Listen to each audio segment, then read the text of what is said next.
Ladies and gentlemen, boys and girls, welcome back to the channel. It is 6:24 a.m. Thursday, August 29th, and we're going to cover both of these MLB slates today, a 4-game slate and a 6-game slate, and I promise, I've written in my notes, I have an alarm set, I will link up down below the 6-game slate. We're going to cover the 4-game slate quickly. You can click the link right now if you just want to get to the 6-game slate. The 4-game slate might have already started or you don't care about it. Again, I've been terrible at actually remembering to link that up, but I have it in my notes and my to-dos, and I also have a couple alarms set to make sure that I do it. So we'll have that linked up. So if you are watching this right now, you can click that link. It'll take you over to the 6-game slate. But anyways, if not, welcome to my channel. My name is Sal Vetri. I do cover daily fantasy sports in the NFL. Huge slate today. Got that video up for every single position breakdown.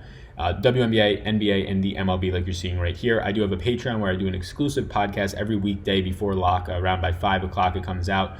Very good the last 2 days with that in terms of the MLB, making back pretty much everything I've lost in the past 3 weeks in the MLB and a little bit more maybe. So with that said, we'll cover these two slates. If you could hit the subscribe button, we're about to hit 7,000 subscribers. Thank you all so much. I appreciate that. And yes, let's get right into it. I'll be playing both slates today.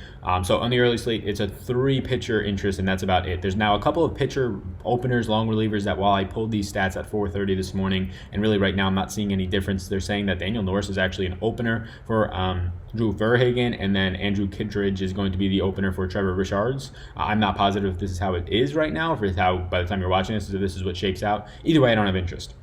My only interests are going to be 3 guys: Mike Clevinger, Zach Greinke, and Chris Bassitt. Clevinger, the obvious one, against Detroit, $12,200. Biggest favorite on the slate, has the best Sierra on the slate, only gives up 0.69 home runs per 9, continues to hold this 43.8% just elite strikeout rate. It's absolutely ridiculous. He gives up no power, 104 ISO to righties, 142 to lefties, will not face any power today by any means. Detroit strikes out the most in the league, tied with the White Sox, who are also on the slate against righties since mid-June at 27.4%.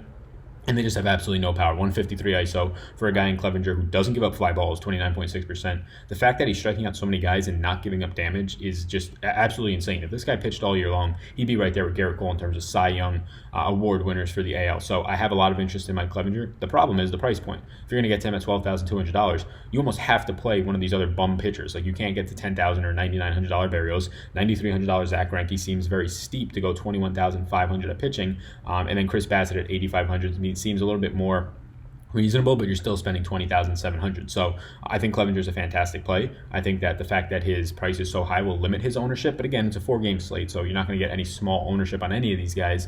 But if you could find the smaller stack that you like to pair for Clevinger, if you could fit him in with a Chris Bassitt, it makes sense. If you could somehow fit him in with a Greinke, it makes sense to me. But probably where I lean the most is to pair Zach Greinke with Chris Bassitt today.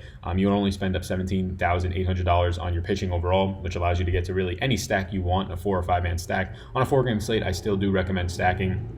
But Greinke today against Tampa Bay against righty since the start of June. They don't strike out that much, 22.6%. Greinke's going to come in with around average to below average strikeout stuff, 24% against righties, 20.7% against lefties. But he's been a really good pitcher, limiting damage at 0.89 home runs per 9. Second best Sierra on the slate, only to Clevinger at 4.11. Only a 132 ISO to lefties, which is important because you'll get about 4 to 5 lefties in this Tampa Bay lineup, 144 to righties. So you can see no power given up. The strikeout upside is just not as much there, but you're not paying $10,000 or $11,000. You're playing a $93,000 today. So I'm not too concerned with Zach Greinke in terms of his matchup. If we go to just the implied run totals today, right now for this 4-game slate on fantasy labs, you're going to be getting a 3.3 implied run total for the Rays. So you can see that just today, so far, there's a lot of belief in Zach Greinke on the Vegas side, which I do trust that. And then you can see Detroit has the lowest at 3.1. They actually opened at 3.5, and they've just dropped to 3.1. So you're actually getting a very discounted, believe it or not, Mike Clevinger at that price point. So have interest in Clevinger, have interest in Greinke. The last guy would be Chris Bassitt against the Royals, who have a 4.4 implied run total, so a little bit higher, right? Over a run higher than both of those other pitchers are going to be facing today. But Bassitt's also the cheapest. He's $8,500, $800 cheaper than Greinke. You're getting him for almost $4,000 cheaper, $3,800 cheaper, $3,700 cheaper than Mike Clevinger today, and he's got a great matchup. He's a 198 favorite. He does go deep into the games, 5.69 innings pitched per start. He does things well. He doesn't give up hard hit contact that much. He strikes out lefties at 25.3%. You will get 3 lefties: Nicky Lopez, Alex Gordon, Ryan O'Hearn, who homered last night. Those are the lefties you'll get. The downsides for him is the other 6 batters in the lineup he won't be able to have much strikeout upside against. Not only do the Royals not strike out a ton, 18.7% strikeout rate that he has against righties is not fantastic. He gives up no power to righties, so that's where you're going to benefit from. 1.29 home runs per 9 is not terrible for this slate. Not great overall for an SP1, but an SP2, I think it's fine. You're going to get a Royals team that just has no power. Bottom 4 power in the league against righties since mid-June. They don't strike out a ton, though. So what you're dealing with here on this slate is a bunch of, I skimmed over Jose Berrios, so he's in play if you don't have interest in Clevenger for sure. I'm just not going to get to much of Berrios. I'd rather get to Zach Greinke for $600 less, who is a very similar pitcher in terms of strikeout rate. Berrios has a much better matchup, but for the overall price points, I'd rather get to Greinke. Now, if there's an ownership difference for some reason that's really big, well then yeah, sure, give me Berrios. But for right now, I'd rather get to Greinke at his price point. He goes slightly deeper into the games, deepest on the slate, really. Sierra is better, doesn't walk as many batters, doesn't give up nearly as many home runs as Berrios, so I'll take the price savings for a little bit downgrade in terms of matchup. But then, yeah, Chris Bassitt at 8,500 would be the lowest that I would go today. I'm not going to get the DLCs against Minnesota, whether it's Trevor Richards as a probable long reliever or if they keep in. I don't know who's going to be pitching today for Tampa. It seems like that's the way they're going, at least Draftkings is saying, and also some of the other sites I cross-reference. Not getting to him against Houston, not getting to whoever the hell starts to pitch against Cleveland today. It's just not a lot of great options in those departments for those pitchers against the guys they're going to be facing. I want to target those stacks instead. So the top 4 pitchers are the top 5 or the top 4 interests I have today. In terms of pricing, if you can make a stack work, then yes, get to Clevenger. The upside in Clevenger today is real 30-plus point upside. I'd probably project him for somewhere around 25 points today, and that's a median projection, which obviously clearly top-end performances in that type of median are going to be around 40 points, and that should be kind of obvious that against Detroit today, with the guy with the highest strikeout rate against righties in the league, one of the highest overall in the entire league, only right next to Garrett Cole pretty much, has that type of ability today, go to 40 plus. And then pairing him with a Greinke or a Bassitt, if he can fit it, makes more sense. Bassitt seems like a guy I'm going to get in a lot of my lineups, just because if I go to Clevenger, I probably get Bassitt. If I go to Greinke, I'm probably getting Bassitt. I just don't want to go below that. Even for the price savings on some of these guys like Glenn Sparkman against Oakland, it's a spot you can go to at 4,400, but you have to hold your nose. The guy strikes out 13.5% of batters. You're lucky if he gets you into the 4th inning. His Sierra is high, gives up home runs, and you're getting him against Oakland, who's just been not striking out at all as of late, and they have a ton of power. So it's like a punt if you want to do it, but just know if you go to Glenn Sparkman today, you're hoping for like 6 fantasy points. Realistically, that should be your expectations, is like 6 to 8, 10 if you get lucky and he picks up a win somehow as a huge underdog. So that's a 4-game slate, pretty straightforward for me. I'm not trying to get to any of the cheap pitching. I'd rather prioritize top-end pitching and get to middle of the range stacks, in my opinion. And now let's move over to the 6-game slate. So welcome back if you just kind of click the link and now you're at the 6-game slate. Before we get into it, I do have my podcast down below on Patreon that will come out later today before lock for the night slate, the later slate, the 6-game slate. It will be covered before 5. It's been very good the last couple of days. Some people saying that they're having success over the past couple of days in MLB, which is definitely not the norm, having success in the MLB at this part of the season, but very happy. So you can check that out down below. My NFL Daily Fantasy course is also below. Hit the subscribe button, hit the like button. I'm happy that I probably got this link up. Fingers crossed. I got it all in my notes, I promise you. So it should go up. You should be able to click that link here. Let's get into the 6-game slate. 4-game slate was covered. Hopefully we all binked that one. Well, we can't all do it, but hopefully everybody had success.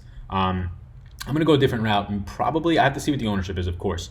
But I'm not going to get to DeGrom or Ryu, although I think they're both in good spots in terms of who they are as a pitcher. Ryu more so or less so than DeGrom. DeGrom, the Cubs only have a 3.1 implied total. The Cubs actually strike out 24% of the time versus righties, whereas the Diamondbacks for Ryu has decent strikeouts, so it's not good at all, right? 22.8% overall, only 21.4 against righties, and the Diamondbacks don't strike out. So I'm going to not go to Ryu. DeGrom I'm going to get to only if there's low ownership. The $12,000 price tag is a bit unattractive for me on this slate when there's one a Coors Field game between the Pirates and Rockies, and then just a couple other offenses that I like in their spots, i.e. the Dodgers, i.e. some other bats, including Miami. So yes, DeGrom, it seems like a good play, and he's a guy that I have interest in, of course, but I want to see the ownership. If he has just average ownership for a 6-game slate, I'll get to it. If he's going to be extremely over-owned on the slate because people will squeeze in the Miami bats or whatever it is to get to him, then I might actually pivot away from him for guys who are cheaper in similar spots. And that first guy that I'll talk about is Lance Lynn, $2,000 cheaper than DeGrom. He's $10,000 overall. He goes the second deepest into the games, pretty much a virtual tie with Ryu. Ryu goes 6.34 innings pitched per start. Lance Lynn is going 6.3 innings pitched per start. 3.87 Sierra is pretty elite. 0.79 home runs per 9 is the best on the slate. Lower than Ryu, lower than DeGrom. And he's just an overall really quality pitcher. He's striking out 35% of righties. That's higher than DeGrom. And he's getting an overall 27.8% strikeout rate. So not striking out a ton of lefties, but that's fine with me. Just strike out the righties. In this lineup, you're going to get probably 6 to 7 righties. Oh, actually, in this lineup, you're probably going to get to around 4 to 5 righties, really. It's a lefty-heavy lineup. But the upside from there is, even though he's not going to strike out a lot of lefties, probably faces 5, honestly, today, if I think about it more, no power to lefties. 128 ISO lefties, 151 to righties. You're getting a Seattle team that's naturally going to strike out more. Lots of holes in those bats. They strike out against righties this year 27.1% of the time. That's the highest on this 6-game slate. That's a bottom 5 in the league in terms of how much they strike out, but top 5 in terms of how good that is for a pitcher. Top 5 strikeout rate overall in the league, meaning bad for the team, good for the pitcher. So Lance Lynn at $10,000, sure. Overall, what you're sacrificing here for him is just probably a higher run total for Seattle by like 0.7 runs. Right now, it's like 3.8 for Seattle to 3.1 for the Cubs. But you're getting a better strikeout matchup. You're getting a pitcher who limits damage better. You're getting a pitcher who actually strikes out more righties, which might not help him too much in this lineup. But when you're getting 4 to 5 righties, that's still pretty good if you could strike out 35% of them. And then the upside from you comes in that for you, in terms of the lefties that you don't strike out as much, comes that these lefties strike out well above average, one of the highest in the league. So Lance Lynn at $10,000 seems to be where I start most of my lineups. If indeed Jacob deGrom seems to be a little bit overpriced. Now, if it's the opposite, if Lance Lynn's getting overpriced in terms of ownership, lots of ownership on him, I'll get to deGrom and find smaller stacks of the Miami game and whatnot. Second interest is Chris Paddack at $9,000. Giants have the second lowest implied run total, I believe, on the slate. Let's quickly go back to that. Giants have the 3.8 implied run total. Seattle's actually now up to 4.6. They opened at. Okay, so still have interest in Lance Lynn though. But 3.8 implied run total for San Fran today in San Fran. Very good spot overall. The pitching, the overall matchup, and the opponent, not as much pop in their bats in San Fran as they have on the road. The Giants, naturally, just because of the ballpark limiting damage. But $9,000 flat for Chris Paddack is really good. 28.8% of righties he strikes out. You'll get 2, probably 3 if you Shrevsey is back in this lineup lefty. So good upside there in terms of the splits for Paddack. 2/3 plus of the lineup going to be at a favorable strikeout rate for him. And then you get a team that at home strikes out more at home, which is not that great of a split, but they have less power at home. And like we said, that's because of the ballpark. A 4.03 Sierra is good, only walks 5.6% of the batters. His home run per 9 and hard hit percentage slowly coming down. It's still high, 43.1% hard hit percentage, 1.61 home run per 9. But if those are my worrisome points, when we factor in that they're playing in San Fran today, I do like it. $9,000 as your SP1 if you want to get different with Chris Paddack and fade the whole 10K plus range. I don't think that that's out of the question. My third interest, but I actually like both sides of this, is going to be Alex Wood. Miami, once again, as always, they are always implied for below a 4 implied run total. They're at 3.9. Maybe they can somehow break that sometime soon. But Miami, I do have interest in them for cheap bats if you want to get up to a top pitching against Alex Wood, who has been terrible, right? 15.4% strikeout rate against righties. Miami is just loaded with righties, and he gives up a 266 ISO to righties, 2.43 home runs per 9. Nothing really is good for him except that he only walks 5% of batters and he strikes out lefties. Well, that doesn't help you against Miami. The more and more I talk about this, the pendulum is swinging from being neutral, wanting to get some Alex Wood because he's facing Miami, and they strike out against lefties 24.8% of the time, second highest on the slate. But also now it's slowly shifting to, you know what? I'm going to want to get more Miami. So I'm taking Alex Wood off my interest list. I'm being completely honest with you. He's off. He's completely off. He's getting X'd out. We're doing this live right now. Why are you doing that, Sal? Well, a couple of things. He doesn't strike out righties. He's going to get all righties against Miami. And Miami is actually a much better team than you think against lefties. They strike out about a half a percentage point less, but instead of having a 137 ISO since mid-June, they have a 160 ISO. Now, 160 still isn't great, but when you're paying for Alex Wood to face Miami, it's not the same Miami team as they are against righties. Big reason why is they're loaded with righty bats, so you don't get any lefty-on-lefty matchups, really zero for the most part. Diaz was the only lefty in the lineup yesterday for a guy like Alex Wood. So Alex Wood, I'm not going to have as much interest in. I get it. The slate is very thin in terms of your overall pitching options because you do have pitchers in Coors Field tonight, because you just have bad pitchers overall and decent high run totals against them. Alex Wood is a guy who has a low run total against him, but he's a very bad pitcher. I'd rather go to the Miami stacks. You can still get to him. Like I might get to him in some lineups, but overall I have more interest in the Miami stacks. So right now, Lance Lynn and Chris Paddack, and then obviously Jake deGrom, like we said. But how do you fit them, you're saying? Well, Lance Lynn and Chris Paddack's only $19,000 for 2 really quality pitchers today that I think are in good spots. But even if you don't want to go there, you want to somehow get the Pittsburgh stack in. Derek Rodriguez is just the pivot / punt at pitching, in my opinion. I'm not going to Chi-Chi. I'm not going to Trevor Williams in Coors Field today, but there's 7 implied run totals against them. Texas has a very high implied run total against Hernandez Felix, who just gives up so much power, 2.23 home runs per 9.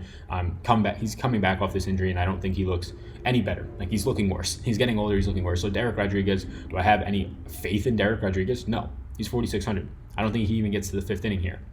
He has one of the lower, I guess you can say, overall and let's just quickly look at this. Yeah, lower overall run totals against him, right? 4.3. It started at 4.2. So that's something that's attractive. Really, I'm not even expecting him to get to the fifth inning and be win eligible. So I don't really care about what he is in terms of favorite or not. Everything you look at is not good. High Sierra does not strike guys out. 14.5% overall is bottom 3 on this slate. But he doesn't give up power to righties that often. A 169 ISO is actually fourth lowest. The fourth lowest ISO out of these 12 pitchers on the slate is Derek Rodriguez, who's only 4,600. And then outside of an Eric Hosmer, who homered last night, and really like a Josh Naylor, there's probably not going to be much lefty power in the Padres lineup. There's no Tatis Jr., of course, injured for the past 2 weeks, done for the year. Gives up power to lefties, but again, I'm trying to focus on the goods here. 4,600. This is the main thing that you want from him. Get me 8 fantasy points at 4,600. Let me do whatever I want with my bats. If I'm being completely honest, early on, and again, we'll cover this in the podcast later, I'm probably just going to pair up Lance Lynn and Chris Paddock. But I will be pivoting to Jake DeGrom and probably Derek Rodriguez. That'll be the 2 guys I go to, if indeed the ownership says to do so. But right now, Lance Lynn and Chris Paddock seem like a nice pairing. I'll talk about it more later. Alex Wood I'm off of. He just matches up terrible for Miami. Yes, they're not a great team. They're much better against lefties. And overall, I have interest just in at Miami bats now instead of Alex Wood. So that's where I'm at. On the 6-game slate, pretty straightforward. I'll be covering more of the offense, the one-offs, my finalized thoughts on pitchers on my podcast later today, linked up down below in the description. Follow me on Twitter for more updates at Mlb Dfs. Before you leave, please hit the subscribe button. My name's Sal. You already know that. Peace out, gang. Hey, hold up. 1 second. Check out this page. If you haven't yet subscribed, hit the subscribe button, all right? And if you're interested in Patreon, if you're not already a Patreon, you can hit that button on Patreon, become a Patreon, it will take you right there. You can also check me out on Twitter at Mlb Dfs. And hey, if you're interested, this next video that's about to pop up, why don't you check it out as well. See ya.